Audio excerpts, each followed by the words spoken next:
বন্ধুরা, আমার চ্যানেলে আপনাদের স্বাগত। আজ আমরা যাব বিএইচইউ অর্থাৎ বেনারস হিন্দু বিশ্ববিদ্যালয়ের অভ্যন্তরে গড়ে ওঠা বিশ্বনাথ মন্দির দর্শন করতে। বেনারস শহর হলো ভগবান শিবের শহর। এখানে যেদিকেই তাকাবেন সেদিকেই ভগবান শিবের দর্শন পাবেন। সৌভাগ্যবশত আজ এই শহরে উপস্থিত হয়েছি এবং আমাদের গন্তব্যস্থল বিএইচইউ এর অন্তর্গত বিশ্বনাথ টেম্পল।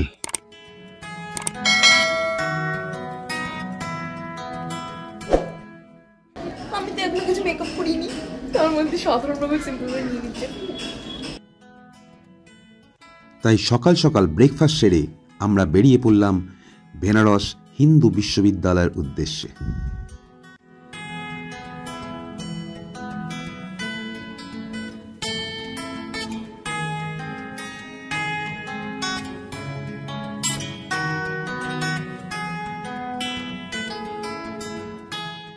বন্ধুরা, এই বিশ্বজিৎ রয়েছে আপনাদের সঙ্গে। তবে এই বিএইচইউতে আপনারা যাবেন কি করে আগে সে কথা বলি। স্থানীয়রা বিএইচইউকে বিচু বলেই সম্বোধন করেন। যদি আপনারা বেনারস স্টেশনের উল্টো দিক দিয়ে অটো বা টোটো ধরেন তবে বিচু পর্যন্ত ভাড়া পড়বে মাথাপিছু 40 টাকা। আর যদি গধুলিয়া মোড় থেকে লঙ্কা যান অর্থাৎ বিচু যান তাহলে ভাড়া পড়বে মাথাপিছু 30 টাকা। তবে আপনি যেখান থেকেই অটোয় যান না কেন, অটো বা টোটো আপনাদের বিচুর মধ্যে বিশ্বনাথ মন্দিরের সামনেই নামাবে। তবে চলুন বিএইচইউতে প্রবেশ করতে করতে এর সম্বন্ধে কিছু জেনে নেওয়া যাক।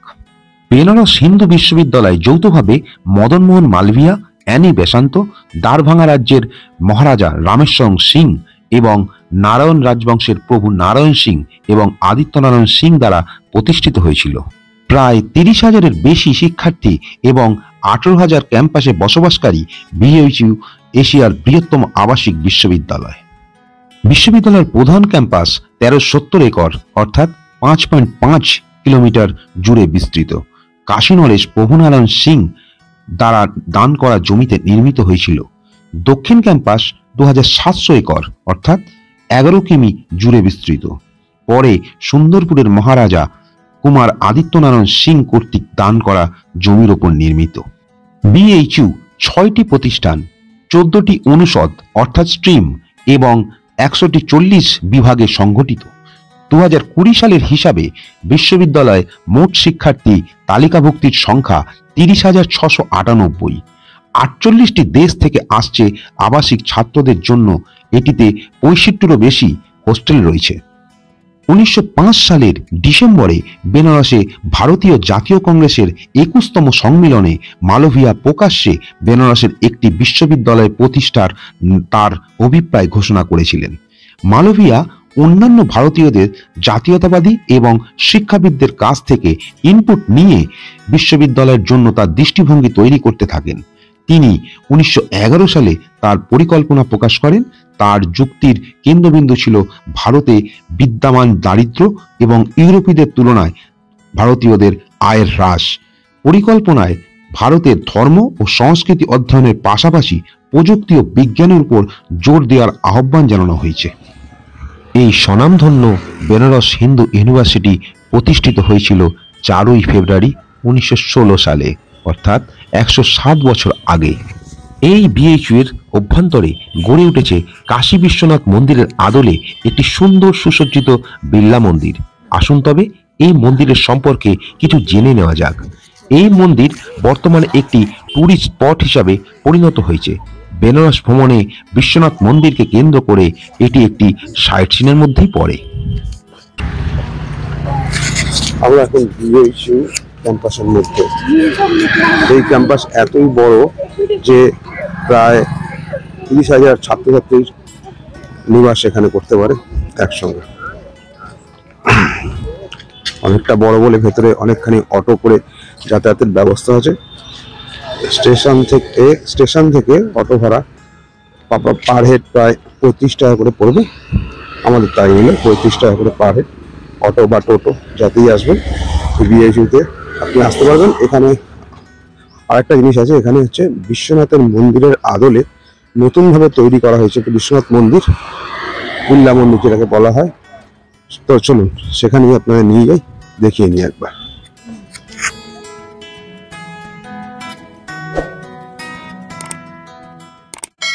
এটি হলো মন্দির চত্বরের প্রবেশদ্বার।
ইনি হলেন মহামনা মদনমোহন মালবিয়া।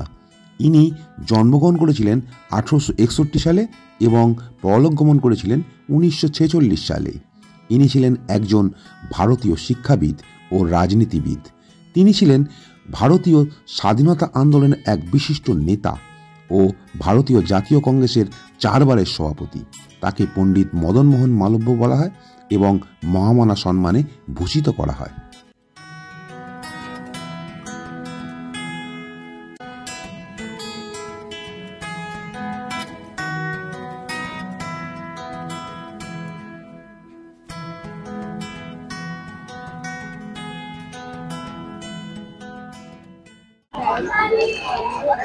इधर आना, इधर आओ, फटाफट मेरा भी ऐसे ही এই মন্দির সকাল 4টে থেকে মানে ভোর 4টে থেকে দুপুর 12টা অবধি খোলা থাকে, আর বিকেল 1টা থেকে মানে দুপুর 1টা থেকে রাত্রি 9টা অবধি প্রায় খোলা থাকে এই মন্দির। আমরা 12টার পর এসছি, তাই কিছুক্ষণ আমাদের অপেক্ষা করতে হবে। তারপর খুললে মন্দির 1টার সময় খুলবে, তারপর মন্দিরে ঢুকবো, আপনাদের দেখাবো মন্দিরটা।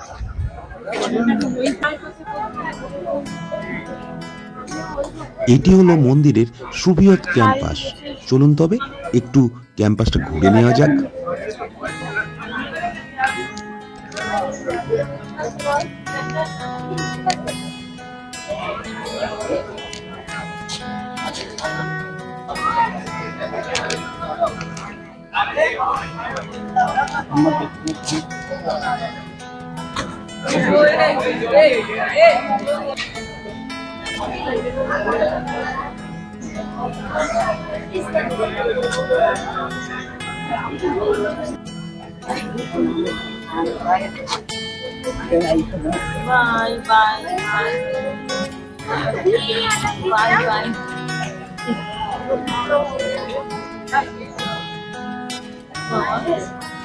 चश्मिश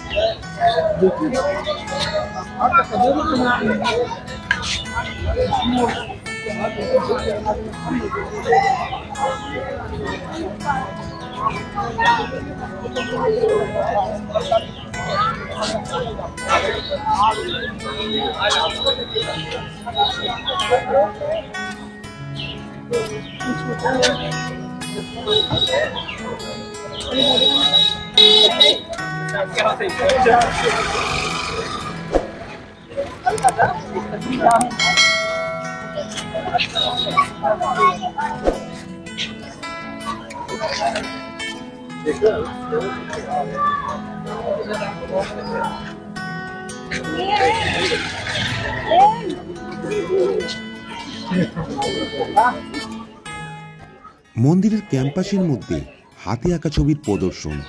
আপনি চাইলে পছন্দ মতো ছবি ক্রয় করতে পারবেন। আবার আপনি চাইলে এরকম আর্টিস্টকে দিয়ে আপনার ছবি আঁকিয়েও নিতে পারবেন।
আপনারা সবাই জানেন যে মন্দিরে প্রবেশ করতে গেলে অবশ্যই জুতো খুলে প্রবেশ করতে হয়।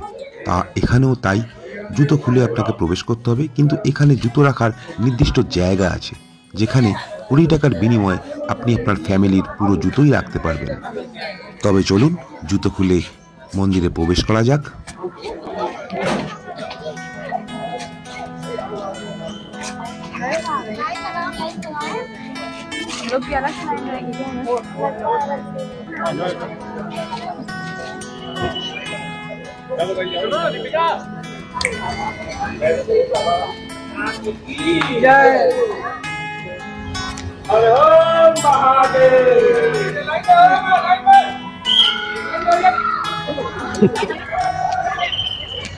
এটি হলো মন্দির এবং মন্দিরের মূল দ্বার, যেখান থেকে আমরা মন্দিরে প্রবেশ করব।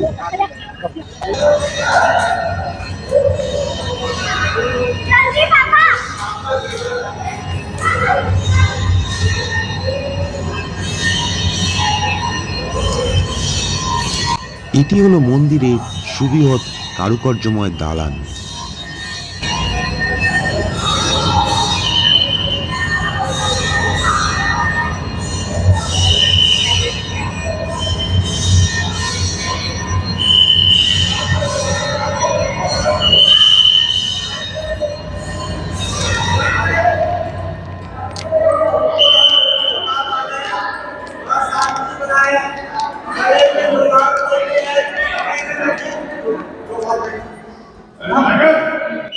এবার আমরা মন্দিরের গর্ভগৃহের সামনে এসে উপস্থিত হয়েছি এবং আস্তে আস্তে এই গর্ভগৃহে প্রবেশ করব, যেখানে মহাদেব শিবলিঙ্গ রূপে বিরাজমান আছেন।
আমাদের সামনে আমি তো একটা কাজ করবো, আমি তো আমার পছন্দ আমার সঙ্গে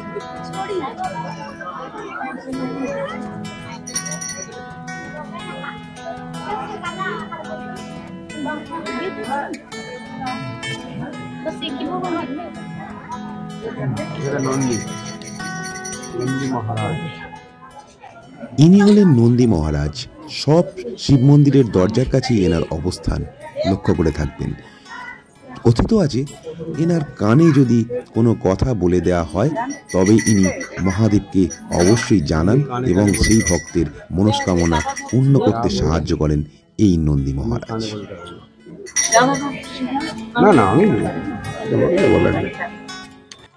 তবে বন্ধুরা, ভিডিওটি এখানেই শেষ করছি। আগামী দিনে এই বেনারসের আরও একটি নতুন ভিডিও আপনাদের সামনে হাজির করব, তো চ্যানেলটিতে অবশ্যই চোখ রাখবেন।